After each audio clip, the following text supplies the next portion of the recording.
Brian Mudd Show is on News Radio 610 WIOD.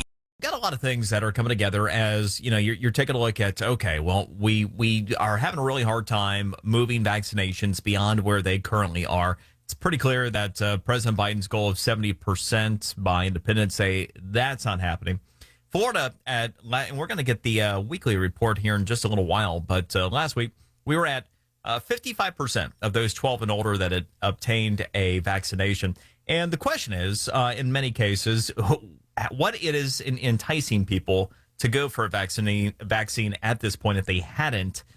We've heard about so many of the incentives, everything from lotteries to items and merchandise that you can win.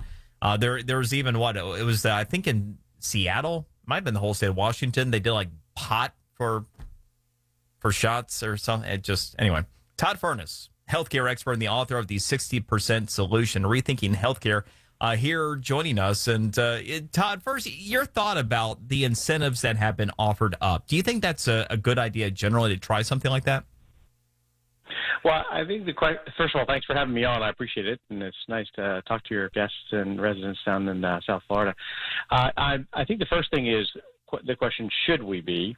And then if it is the case that we should, then what's the right approach? And so I'm not past the should we be, quite honestly, because if you take a look at the numbers, you just pointed out that over half of those over 12 years old have already had the vaccination. Okay, so then you say, well, how many people have already had the disease? Well, roughly 10% of our nation has had the disease, right. So they have antibodies. So now you're at 60 to 70%. Then you have a percentage of people who already have a natural immunity to the disease. Let's just use a small number, and let's say it's only 10%.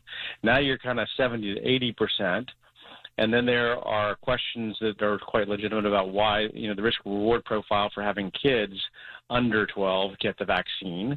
That's a good chunk of our population. And then there's another group, which are women of childbearing age between the ages of 15 and 44, who probably shouldn't get the vaccine because we just don't know. Not that there's a risk, we just don't know if there's a risk because we haven't had enough time to test it with regard to pregnancy issues. So I think that we can kind of say that we've done a good job and be proud of that and move on. The idea of, at the other end of the spectrum, the idea of Seattle or the state of Washington offering, they called it joints for jabs.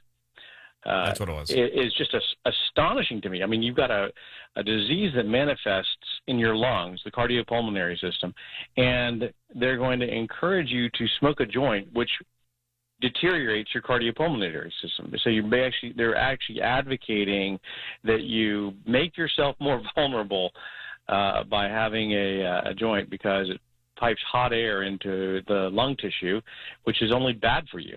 It just makes no sense at all.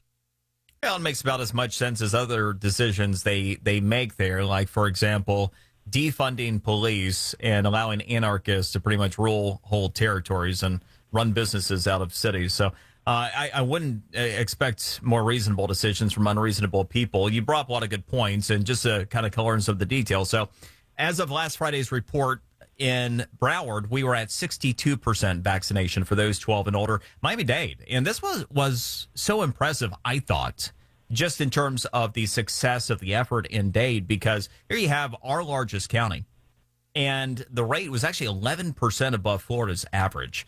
So to the point what you're talking about, Todd, here in South Florida, by the time you take a look at the volume of people who have already been vaccinated, plus those that have had the virus but probably haven't been vaccinated, we probably are at herd immunity. And obviously we have a lot of visitors, a lot of people that, come and who knows the circumstances there. But to that end, really, should we be so hung up on the percentage of vaccinations at this point? No, we shouldn't. And here's the underlying question that the nation is really grappling with under the guise of this health concern. It's the rights of the individual versus the rights of the collective. And what I mean by that is, and this is something our nation's been grappling with since its inception, we have instances where the rights of the individual are subordinated to the rights of the collective. And so what do I mean by that? If today you can't smoke in a bar, you can't smoke in a restaurant, you can't smoke in an airplane because of the risks of secondhand smoke. So the rights of the individual to smoke in those environments is subordinated to the rights of the collective to be free from the secondhand smoke effects. And so the same idea is being kind of projected onto the COVID situation right now. We're saying, hey, wait a minute, the rights of the collective are greater than the rights of the individual because we've got a public health concern. And the folks on the right are saying, well, wait a minute, you just want to control me. Well, the reality of the issue is, if you think about it, who's really at risk given all the vaccinations? It's not the collective, it's not everybody else running around, it's the individual who's elected not to get the vaccine. So if there's any risk to that individual, the individual is making a decision about how to handle that risk for him or herself only, because everybody else, at least the vast majority of the people, would already be vaccinated.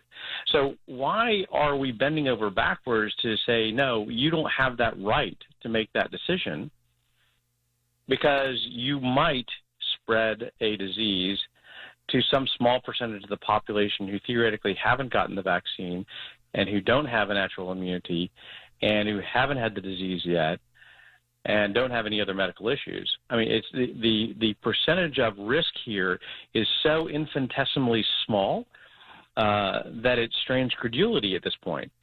And so it's kind of like if I said, hey, the Dolphins are going to play the Redskins, and there's a 98.7% chance that the Dolphins are going to win. Would you take that bet? Every day you take that bet, right? You've got a 98.7% chance of winning? I'm going to stay with your analogy, but I'm just going to throw a flag in the field because there was an illegal procedure. Political correctness has already won that particular battle, so the Redskins don't play anymore. You've got the Washington football team.